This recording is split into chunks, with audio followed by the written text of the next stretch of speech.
Hi friends, welcome back to my channel. আমি অনু নতুন একটি ছোট্ট ভিডিওর সাথে আবারও চলে এলাম তোমাদের সামনে। আজ হলো বৃহস্পতিবার, ঘড়ির কাঁটায় বাজছিল 8:15। আজকে এখন থেকে তোমাদেরকে সঙ্গে নিয়ে ভিডিওটা শুরু করলাম। আশা করি তোমরা যে যেখানে আছো সুস্থ আছো, ভালো আছো। আমরাও বেশ ভালো আছি। তো ভিডিওটা শুরু করলাম ছেলের স্কুল যাওয়ার থেকে শুরু করে। ও স্কুলে যাবে, ওকে রেডি করিয়ে দিয়েছি। ওর পাপা ওকে জুতোটা পরিয়ে দিচ্ছে। তো আজকে আছে পিটি, ওই জন্য সাদা ড্রেসটা ওকে পরানো হয়েছে। পিটির দিন করে সাদা ড্রেসটা পরে। তো চলো, ও তো রেডি হয়ে গেছে, ব্যাগ ছাড়াই একা একাই গটগট করে হেঁটে যাচ্ছিল। তো যাই হোক, পিঠে ব্যাগটা দিয়ে দেব আর দিয়ে সোজাই চলে যাব স্কুলে। আর আজকে রৌদ্রটা দেখো, কেউ বলবে এখন 8টার মতন বাজছিল, এতটা পরিমাণে রৌদ্র উঠেছিল যে চোখ খুলে তাকানোও যাচ্ছিল না। তো যাই হোক, চলো ছেলেকে স্কুলে দিয়ে আসি, দিয়ে এসে আবার কাজকর্ম শুরু করে দিতে হবে। আর এই রৌদ্র গরমে কিভাবে কি করব, এটা না সত্যি কথা বলতে মাথায় কাজ করে না। কারণ এই গরমের মধ্যে রান্নাঘরে ঢুকে কোনো কাজ করা মানে বাপরে এক যুদ্ধের সমান। তো যাই হোক, দেখো ওই গলি থেকে এই গলি পার হয়ে এলেই ছেলের স্কুল। তো প্রথমেই পরে সরকারি স্কুলটাও এখন সকালবেলা করেই হচ্ছে। জানি না, আজকে হয়তো বন্ধ ছিল, কেউ এসেছিল না। আর ছেলের স্কুল হয় এটা। তো চলো, ও তো এখন স্কুলে ঢুকে গেল। তো ও এখন স্কুলে ঢুকে গেল, ওকে রেখে দিয়ে আমিও চলে এলাম বাড়ির দিকে, রওনা দিয়ে দিলাম। 8:30টার মধ্যে ওকে সবসময় চেষ্টা করি স্কুলের মধ্যে দিয়ে আসার। বাড়ির কাছে হয়েছে তো কি হয়েছে, টাইম মতন তো যেতে হবে। তো হাঁটতে হাঁটতে চলে এলাম, বাড়িতেও পৌঁছে গেলাম। যেতে আসতে ওই 5 মিনিটও লাগে কিনা। আর আকাশটা দেখো বেশ সুন্দর লাগছিল। রৌদ্র উঠেছিল কিন্তু তবুও আকাশটা দেখতে বেশ সুন্দর লাগছিল। তো চলো বাড়িতে ঢুকে যাওয়া যাক, কাজকর্ম আবার বাকিটা শুরু করতে হবে। তো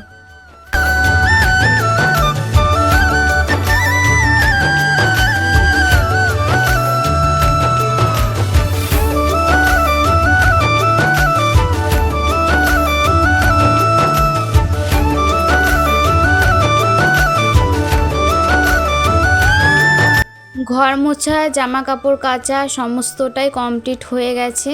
হয়ে যাওয়ার পর রান্নাঘরে চলে এলাম। আজ কি খাবো সেটা একদমই মাথায় আসছিল না, কারণ পড়েছিল প্রচণ্ড গরম আর কোনো কিছুই খেতে ইচ্ছে করছিল না। কিন্তু না খেলেও তো শরীরটা চলবে না, ওই জন্য করে নিলাম একটু আলু ভাজা নিজের জন্য। আর এখানে মসুর ডাল একটু সম্বারা দেব। তো কড়াইয়ের মধ্যে প্রথমে কালো জিরে, পেঁয়াজ, রসুন, কাঁচা লঙ্কা ভালো করে দিয়ে ভেজে নিলাম। আর মসুর ডালটাও আগে থেকে সেদ্ধ করে রেখেছিলাম, সেটা সম্বারাতে দিয়ে দিলাম। গরমের দিনে পাতলা করে মসুর ডাল খেতে কিন্তু বেশ ভালো লাগে। ডালটা এখন বলতে পারো আমার আর খাওয়াই হয় না, কারণ আমি কালো জিরে, পেঁয়াজ, রসুন দিয়েই ডালটা খেতে বেশ পছন্দ করি। আর আমার বর খাই জিরে দিয়ে। দুইজনের মতন করে আবার রান্না করব, ওই জন্য মসুর ডালটা এখন আমার খাওয়া ধরতে গেলে হচ্ছে না। কিন্তু মসুর ডালটা খেতে না আমি বেশ ভালোবাসি। তো রান্না তো সব কমপ্লিট। ছেলের জন্য করেছিলাম ডিমের ঝোল, বরের জন্য ছিল লাউ ঘন্ট, এখানে আছে আলু ভাজা আর মসুরের ডাল, পাঁপড় ভাজা যেটা রোজ থাকে সেটাও তো ছিল। তো চলো রান্নাবাড়ি কমপ্লিট। আর নিজের জন্য একটা ডিম সেদ্ধও দিয়েছিলাম সকালে খাওয়ার জন্য। তো রান্নাবাড়ি কমপ্লিট করে নিয়ে এখন গ্যাসটা মুছে নেব ফটাফট করে।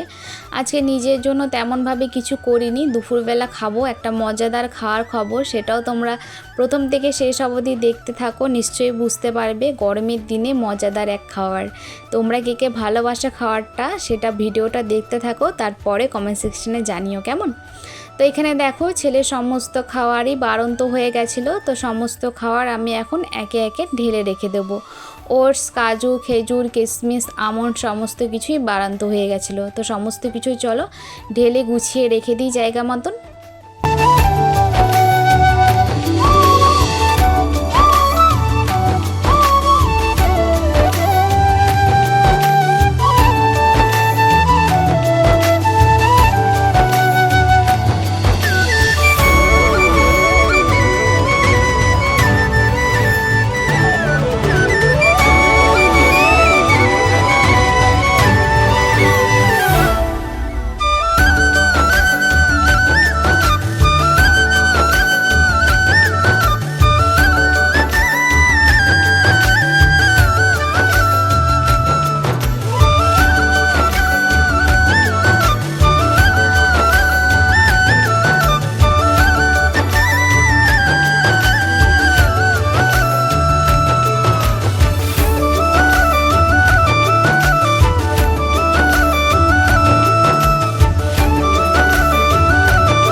সমস্ত কিছু জায়গা মতন রেখে দিয়ে এক মুঠ ভাতও খেয়ে নিলাম। সকালবেলা যেহেতু আমি ভাতটাই খাই, তো তারপরে দেখো রান্নাঘরটাও মুছে নেব।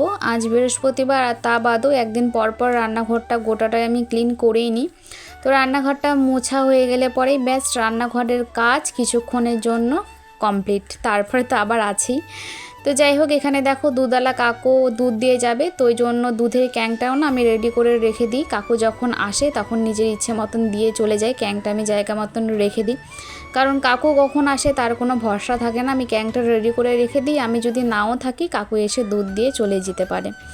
তো ক্যাংটা চলো জায়গা মতন রেখে দিই। আর আজকে কাজ করতে প্রচণ্ডই কষ্ট হয়ে গেছিলো, কারণ এতটা পরিমাণে রৌদ্র গরম উঠেছিল না যে কাজ করতে করতে নাজেহাল অবস্থা হয়ে গেছিলো। তো যাই হোক, করার কিছু নেই, কাজ তো করতেই হবে।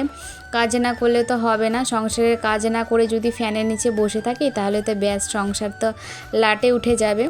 তো এখানে ফ্যানটা চালিয়ে একটু সময় বসেছিলাম, ভেবেছিলাম হয়তো আমার কাজ নেই, কিন্তু দেখবে আবারও বলে না যে কোথায় না কোথায় থেকে কাজ ঠিক জড়ো হয়েই যায়। একটু সময়ই বসেছিলাম আর ব্যাস এই যে জামা কাপড় দোকান নিয়ে বসে পড়লাম। ভেবেছিলাম কাজ নেই, একটু সময় বসি, তারপরে স্নান করে ছেলেকে আনতে যাব। জামা কাপড় কালকে বৃষ্টিতে মানে বিকেলের টাইমও হয়েছিল, ওই জন্য শুকিয়েছিল না। তো আজ শুকিয়ে গেছিলো, তো সেই সমস্ত জামা কাপড়ই এখন গোছাচ্ছি। এখন যদি গুছিয়ে না থুই তাহলে অনেকটাই জড়ো হয়ে যাবে। আবার আজকে যেইগুলো ধরো শুকনো আছে সেইগুলোও তো গোছাতে হবে। ওই জন্য জামা কাপড়গুলো চলো ফটাফট গুছিয়ে নেব। গুছিয়ে নিয়ে তারপরে স্নান ধান করে আবার যাব ছেলেকে আনতে। মানুষ বলে না যে কোথায় না কোথায় থেকে ঠিক কোনো না কোনো কাজ চলেই আসে। তো যাই হোক, যদিও বা কাজের মধ্যে থাকতে বেশ পছন্দ করি, ভালোবাসি, কারণ কাজের মধ্যে থাকলে আমার মাথা মন সমস্ত কিছুই ঠিক থাকে। আর কাজের মধ্যে যদি না থাকি, এমনি যদি বসে থাকি, তাহলে মাথার মধ্যে না অনেক উল্টোপাল্টা চিন্তা আসে।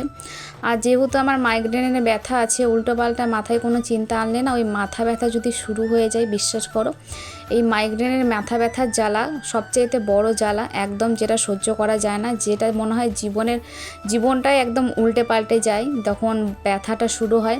ওই জন্যই আমি আরও বিশেষ করে কাজের মধ্যে থাকি, যাতে আমার মাথায় কোনো আজে বাজে চিন্তা না ঢোকে। কারণ আমি জানি আমি যদি বসে থাকি আমার মাথায় ফালতু চিন্তা ঢুকবেই। ওই জন্যই আরও নিজেকে সবসময় ব্যস্ত রাখি, যেন অন্য কোনো কথা না ভাবতে পারি, অতদের কোনো কিছু যেন আমার মাথায় না আসে। এই জন্য সবসময় আমি নিজেকে ব্যস্ত রাখি, নিজেকে সবসময় ভালো রাখার চেষ্টা করি।